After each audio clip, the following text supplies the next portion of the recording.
यह केस एक ऐसी माँ और बेटी के बारे में है जो एक ही आदमी के साथ सेक्सुअली इंटीमेट होती थी। इस कहानी की शुरुआत होती है बिहार के भागलपुर से, जहाँ पर एक छोटा सा परिवार रहता था केलू दास का। केलू दास यादव अपनी पत्नी सरिता यादव के साथ रहता था और इनके 3 बच्चे भी थे, बेटी जूली यादव और छोटा बेटा जिसकी काफ़ी कम उम्र थी, और बड़ा बेटा था दयानंद जो बाहर रहकर काम करता था। इनका जो घर था उसमें 2 दुकानें थी, एक होटल था और साथ में एक मिठाई की दुकान भी थी। ये जो पूरा परिवार था इस काम में व्यस्त रहता था, सब कुछ ठीक ठाक चल रहा था। इतने में ही दयानंद अपनी माँ को कॉल करता है और उससे पूछता है कि उनके पिता कहाँ हैं, उनसे काफ़ी ज़रूरी बात करनी है। लेकिन दयानंद की माँ सरिता दयानंद से मना कर देती हैं कि उसके पिता यहाँ पर नहीं हैं और वह पता नहीं कहाँ चले गए हैं। दयानंद को थोड़ी हैरानी होती है क्योंकि ऐसा पहली बार हुआ था कि उसके पिता बिना बताए कहीं पर चले गए हो।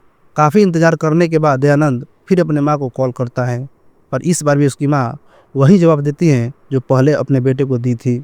अगली सुबह दयानंद के चाचा की बेटी दयानंद पर कॉल करके कहती है कि अब तक उसके पिता घर नहीं आए हैं। दयानंद काफ़ी ज़्यादा घबरा जाता है और परेशान हो जाता है और इसी परेशानी में वापस अपने घर आता है और छानबीन करना शुरू करता है।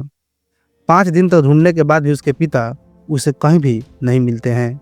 अंत में थक हार कर वह पुलिस में अपने पिता को गुम होने का कंप्लेन करता है। इतने में ही उसे किसी गांव वाले की कॉल आती है कि उसके घर के आंगन से बहुत तेज गंदी बदबू आ रही है। दयानंद इस चीज़ों को पुलिस को बताता है और पुलिस तहकीकात करने के लिए उसके साथ उसके घर जाती है। जैसे ही पुलिस आंगन में पहुंचती है तो पुलिस देखती है कि घर के आंगन में सीमेंट की ईंटें चारों तरफ बिछी हुई हैं और वह बदबू वहीं से आ रही थी। के बाद पुलिस को थोड़ा सा शक होता है। फिर क्या था, पुलिस ने उस जगह को खोदना शुरू कर दिया और खोदते खोदते पुलिस के हाथ जो चीज़ें लगी वो बहुत ही खतरनाक होने वाली थी। पुलिस के हाथ एक लाश लगती है और वह लाश किसी और की नहीं बल्कि केलू दास की ही थी। केलू दास काफ़ी इज्जतदार आदमी था और गांव वाले भी उसकी काफ़ी ज़्यादा इज्जत करते थे। जैसे ही उसका लाश उसे घर के आंगन में मिली तो गांव वालों को काफ़ी ज़्यादा गुस्सा आ गया और वह सरिता और उसकी बेटी पर हमला कर देते हैं क्योंकि उनके आंगन में काफ़ी टाइम से बदबू आ रही थी और इस चीज़ को उन्होंने नोटिस नहीं किया था। फिर क्या था, पुलिस सरिता और जूली को हिरासत में लेती हैं और उनके ऊपर दबाव बनाती हैं और सख्ती से पूछताछ करती हैं और आखिरकार वह दोनों एक ऐसे सच को बोलती हैं जिसे सुनकर किसी का भी दिल सहम जाएगी। सरिता ने बताया कि अब से कुछ महीने पहले जनवरी 2019 में दिनेश कुमार नाम का एक आदमी उनके होटल में अक्सर खाने आया करता था, लेकिन धीरे धीरे दिनेश सरिता के टच में आ गया और वह सरिता से काफ़ी ज़्यादा बातें करने लगा और साथ में सरिता को उसकी फीलिंग थोड़ी जच गई थी। लेकिन कहीं ना कहीं सरिता के मन में भी खोट था और धीरे धीरे जो उनका रिश्ता था वो कुछ हद से ज़्यादा आगे बढ़ जाता है। जब भी केलू दास घर से बाहर जाता तो दिनेश उसके घर पर आ जाता और किसी को शक भी नहीं होता क्योंकि जो उनका होटल था वो घर से जुड़ा हुआ था। लोगों को लगता था कि दिनेश होटल में खाने जा रहा है। दिनेश सरिता के घर पर जाता और अब दोनों में अवैध संबंध भी बनने लगे थे। एक दिन की बात है, दिनेश और सरिता आर इंटीमेट टुगेदर और इतने में ही सरिता की बेटी जूली उनके कमरे के अंदर घुस जाती हैं और उन्हें आपत्तिजनक स्थिति में देख लेती हैं। अब प्रॉब्लम यहीं से शुरू होती है।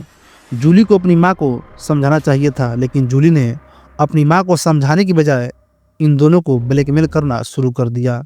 वो अपनी माँ से कहती है कि दिनेश से बोलो कि वह भी मेरे साथ वही सेम चीज़ करे जो वह आपके साथ करता है। अब जूली उन्हें ब्लैकमेल करने लगी थी। वह अक्सर उनसे कहती थी कि अगर दिनेश ने वही सेम चीज़ के साथ नहीं किया तो वह सब कुछ अपने पिता को बता देगी। अब उनके पास भी कोई ऑप्शन नहीं था, तो दिनेश अब जूही के साथ भी वैसा ही करने लगा जैसे उसके माँ के साथ करता था और वह तीनों अब एक साथ ही इंटीमेट होने लगे थे। जुलाई 2019 में एक दिन अचानक इत्तेफाक से केलू दास घर के अंदर आ जाता है और कमरे के अंदर दिनेश और सरिता को इंटीमेट होते हुए आपत्तिजनक स्थिति में देख लेता है।